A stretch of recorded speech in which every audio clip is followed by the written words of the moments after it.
एक सपना विकसित भारत का, एक विजन विश्व स्तरीय रेल इंफ्रा का, एक लक्ष्य करोड़ों लोगों की रेल यात्रा के अनुभव को बेहतर बनाने का। ये सपना था माननीय प्रधानमंत्री श्री नरेंद्र मोदी का, ताकि हर रोज रेल यात्रा करने वाले करोड़ों सामान्य यात्रियों का जीवन बेहतर बने। भारत के विकास का लाभ उनके अनुभव को समृद्ध करे। और इसी सपने की सिद्धि में माननीय प्रधानमंत्री आज अमृत भारत स्टेशन योजना के तहत देश के पुनर्विकसित 103 रेलवे स्टेशनों का उद्घाटन कर रहे हैं। ये अमृत स्टेशन पिछले एक दशक में भारतीय रेल के कायाकल्प का प्रमाण है। आज देश विकसित भारत की संकल्प सिद्धि में जुटा है और इसके लिए भारतीय रेलवे का विकास बहुत महत्वपूर्ण है। हमने देखा है पिछला एक दशक भारतीय रेलवे के ऐतिहासिक ट्रांसफॉर्मेशन का रहा है। रेलवे इंफ्रास्ट्रक्चर में एक विजिबल चेंज आया है।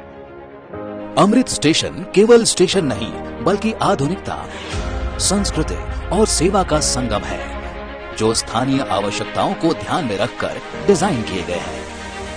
यात्रियों के सुगम आवागमन के लिए बेहतर प्लेटफॉर्म, सुव्यवस्थित पार्किंग और एंट्री एग्जिट गेट, दिव्यांगजनों के अनुकूल सुविधाएं जैसे रैंप, लिफ्ट और एस्केलेटर। अमृत स्टेशन अब free wifi, LED display board और आधुनिक साइनेज प्रणाली से सुसज्जित हैं। स्टेशन की बिल्डिंग डिजाइन स्थानीय संस्कृति और विरासत से प्रेरित है।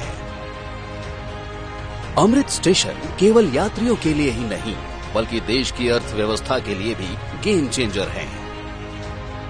इन अमृत स्टेशनों से देश के 80 से अधिक जिलों की अर्थव्यवस्था को नया आयाम मिलने वाला है।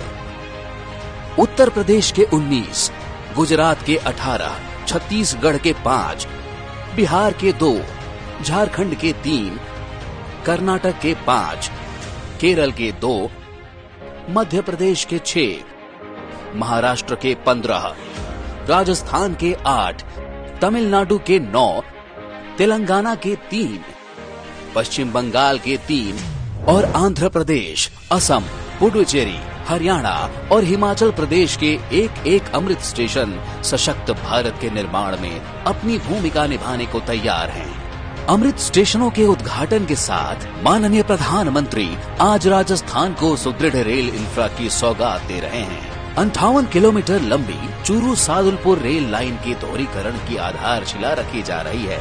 इस प्रोजेक्ट के पूरा होने से रेल ट्रैफिक का प्रबंधन बेहतर होगा और उत्तर पश्चिम भारत के शहरों की अर्थव्यवस्था और गतिमान बनेगी। जबकि सूरतगढ़, फलोदी, फुलेरा, डेगाना, उदयपुर, हिम्मतनगर, फलोदी, जैसलमेर, समदड़ी, बाड़मेर रेल लाइन के विद्युतीकरण का राष्ट्र को समर्पण भी कर रहे हैं।